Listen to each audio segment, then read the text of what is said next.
Assalamualaikum warahmatullahi wabarakatuh. Sobat baik, siang ini kami berada di Taman Organik milik Ibu Anis Hidayah, di Oriswa, Orin Sahwa Organic Garden. Letaknya ada di Studio Alam Indah di Depok. Nah, kita akan berbincang dengan Bu Anis. Bu Anis ini adalah mantan Direktur Migrancare, aktivis sebuah lembaga yang fokus menangani isu buruh migran, melakukan pendampingan kebijakan, juga pendampingan kasus.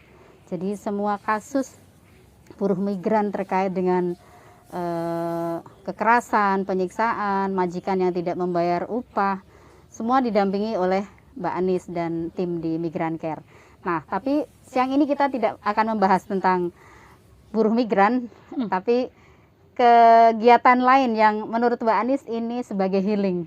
Kita akan mendengarkan cerita Mbak Anis bagaimana memulai kebun organik yang jumlah varian ragam tanamannya ada sekitar 53. Benar Mbak Anis ya?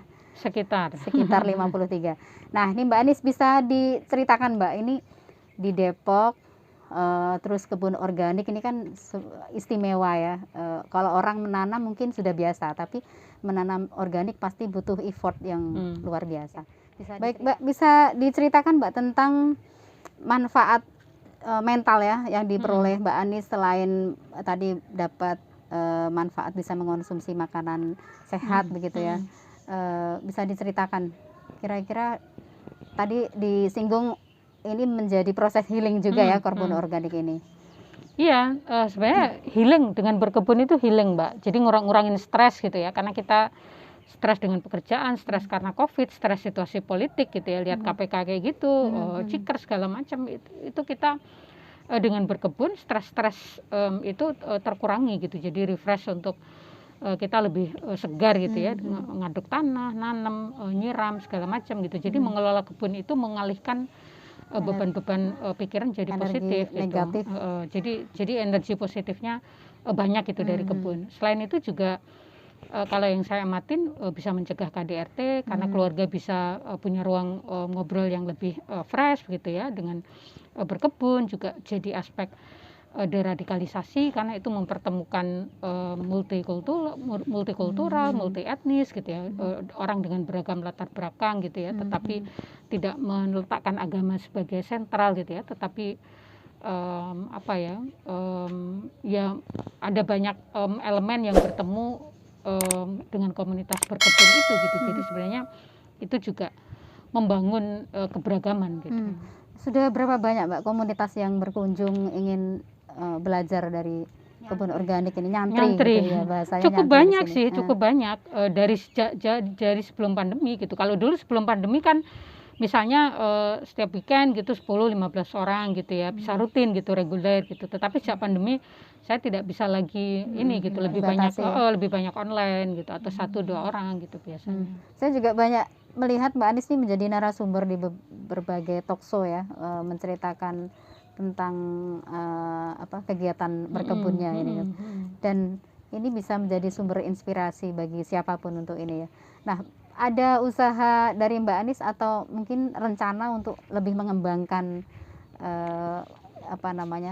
program berkebun sebenarnya organik? Sudah beberapa kali diskusi dengan Pemkot Depok ya, dengan Dinas Kota Pangan Depok. Mereka sudah melihat kita di perumahan ini, sudah juga datang ke acara kita sebelum pandemi dulu, dan pengen ini jadikan model gitu di Depok untuk perumahan-perumahan di Depok membangun komunitas organik gitu. Jadi tetapi kan terus pandemi gitu, sehingga itu agak terhambat gitu. Tetapi mungkin nanti setelah pandemi itu akan kita realisasikan, tidak hanya untuk di Depok tetapi di tempat-tempat lain gitu. Karena kita kan juga menulis buku ya, komunitas ini tentang perubahan revolusi pangan masyarakat urban gitu. Jadi berubah dari pekarangan sendiri gitu, sekecil apapun pekarangan ditanamin itu bisa jadi konsumsi kita gitu. Kalau ini lebih ke konsumsi rumah tangga sendiri Mbak ya, belum sampai ke usaha mau ke komersil gitu misalkan? Kalau saya pribadi memang tidak ya, karena kita memang membangun gerakan untuk bertanam di rumah, untuk memberikan asupan keluarga makan yang lebih sehat gitu. Tapi jika surplus juga saya kira masyarakat bisa menjadikan ini sebagai bisnis gitu ya. Di banyak tempat saya kira organik kan juga punya nilai ekonomi yang cukup tinggi gitu. Nah, yang paling populer yang biasa awam pahami ini kan organik ini kelas menengah ke atas kan begitu ya. Karena kelas mahal yang mampu mengonsumsi, yang membeli produk organik pun orang kelas menengah atas. Yang bawah ini kan selain, nah ada ini nggak pesan dari Mbak Anis bahwa sebenarnya siapa saja sih yang bisa mencetak lahan atau mengubah lahan sempit menjadi organik begitu? Justru semakin kita bertanam semakin organik itu semakin murah mestinya. Itu pasar kan yang membranding organik itu mahal gitu. Jadi mestinya kalau saya yang sudah bertanam organik, sayur organik itu mestinya jauh lebih murah dibanding yang sayur yang non organik. Karena yang non organik itu perlu beli pupuk kimia yang mahal segala macam gitu. Yang organik itu kan kita memanfaatkan sumber daya alam yang ada di sekitar kita gitu ya. Saya kompos dari daun-daun yang jatuh gitu, sisa makanan sehari-hari itu kan jadi POC gitu ya, sehingga mestinya itu jauh lebih murah gitu ya dengan kita menanam secara organik gitu, atau beli pupuk kandang yang itu ada di sekitar rumah kita gitu kan, itu kan juga cukup murah gitu. Jadi sebenarnya kita juga sedang melawan branding di pasar gitu ya, kapital yang membuat organik itu mahal gitu. Mestinya tidak gitu. Nah, ini tampaknya kan perlu dikampanyekan Mbak ya, bahwa ini loh organik itu sehat juga murah gitu. Bukan kalau awam menilai bahwa organik mahal kelas atas itu salah berarti Mbak ya, tidak benar ya. Dengan syarat prinsipnya mungkin ketelatenan dan kemauan. Ya, kemauan ini yang paling penting.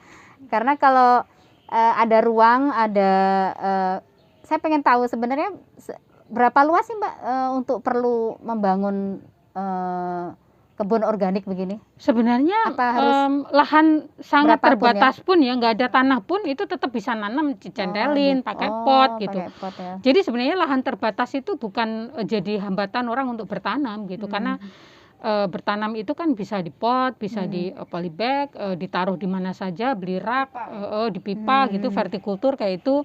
Jadi sebenarnya bisa apa saja gitu, nggak punya lahan bukan jadi hambatan orang untuk bertanam gitu.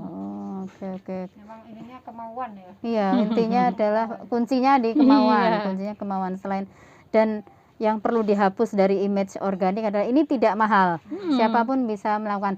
Terus Mbak Anis dulu tahu tentang pupuk, kalau kompos kita semua ngerti lah Mbak ya, mungkin dari sampah-sampah organik yang bisa ini. Tapi kan tadi ada PCO ya. POC maaf. POC terus pupuk ini organik. Nah, itu gimana? Taunya dari mana ya kalau dulu awal-awal bertanam di komunitas ini ada yang memang expert organik ya. Jadi bisa membuat POC segala macam gitu. Jadi kemudian kita belajar bersama di sini, dikembangkan untuk komunitas gitu. Setiap individu, setiap rumah juga bikin gitu, sehingga sebenarnya ya itu sangat mudah gitu. Di YouTube saya juga banyak sih membuat POC itu gimana, nanam ini itu gimana gitu. Tips-tips menanam organik itu di YouTube. Dan apa-apa nggak harus beli ya, nggak harus beli gitu. Kalau yang saya lihat itu kan sekarang yang urban farming itu ya, kayaknya orang kelas berduit karena apa? Harus beli potnya, itu medianya. Kalau polybag masih bisa dijangkau lah ya, basi-basi. Terus tapi belum nanti pupuknya, terus benih-benihnya. Nah maksudnya, wah ini kayaknya hanya orang berduit yang bisa begitu gitu kan. Ini saya bak-bak bekas ini kan semua jadi ember-ember bekas, bisa apa saja ya. Ceret itu juga bisa jadi ini gitu. Jadi sebenarnya memanfaatkan apa yang ada aja gitu. Jadi nggak perlu ini, karena ini bukan dekoratif kan, tetapi sekaligus bisa jadi dekoratif gitu. Jadi kebun sayur itu sebenarnya bisa jadi dekoratif juga. Iya. Tapi tadi konsep utama dari ini adalah kegelisahan Mbak Anis karena tubuh kita ini butuh sehat, dan sehat itu dimulai dari dapur makanannya yang kita konsumsi gitu. Terus juga ini dari pekarangan kita, dari pekarangan rumah. Terus juga ini bisa proses healing ya. Kita stres pelariannya, pelampiasannya bukan marah-marah ke anak atau ke suami, tapi atau suami tidak perlu marah-marah ke istri dan anak, tapi juga lebih produktif mungkin menengok sayuran untuk ini. Sambil nyiramin tentu. Sambil nyanyi, sambil ngobrol. Ngadu kompos ya.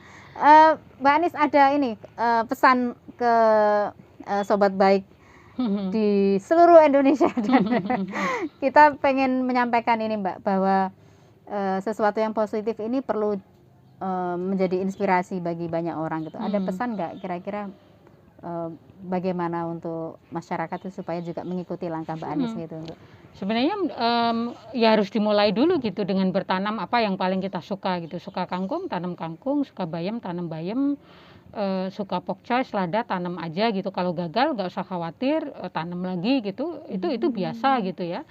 Karena orang bertanam itu ya sama kayak manusia hidup gitu ya. Tumbuh kembangnya ada dinamikanya gitu. Jadi jangan mudah menyerah gitu ya. Dan puncak orang bertanam itu bukan panen, tetapi proses dari kita menanam, tumbuh, ada daun, ada bunga, kita bisa nikmati hasilnya. Prosesnya itulah justru yang meaningful gitu, karena kita segar selama proses itu. sangat filosofis sekali dalam. Baik. Yang paling orang-orang kota, maksudnya orang kita kan banyak yang misalnya mungkin kurang mampu ya. Banyak yang kurang mampu, sekarang nggak ada pekerjaan atau mungkin kemarin di PHK. di PHK mungkin kan bisa mencari kegiatan seperti itu ya. Artinya Positif ya. ini juga mungkin bisa menghasilkan ini ya, pemasukan Pemasukan buat ya, keluarga. ekonomi, terus juga mereka tidak tidak khawatir lapar karena ada makanan, ada ini ya. Iya. Paling hanya perlu beras ini ya. Oke. Terus ini dan ini nggak lama kok Mbak ya prosesnya menanamnya ya. Oke. Sip, nggak harus menunggu. Biasanya kalau organik tuh identik dengan tidak secepat pupuk ini ya, pupuk pestisida yang ya kimia, pupuk Enggak kimia. juga. Oh enggak ya, oke. Baik, begitu Sobat Baik, terima kasih untuk bincang-bincangnya hari ini Mbak Anis. Sip. Ini sangat inspiratif dan tunggu acara selanjutnya di program inspiratif Sobat Baik. Terima kasih. Assalamualaikum warahmatullahi wabarakatuh.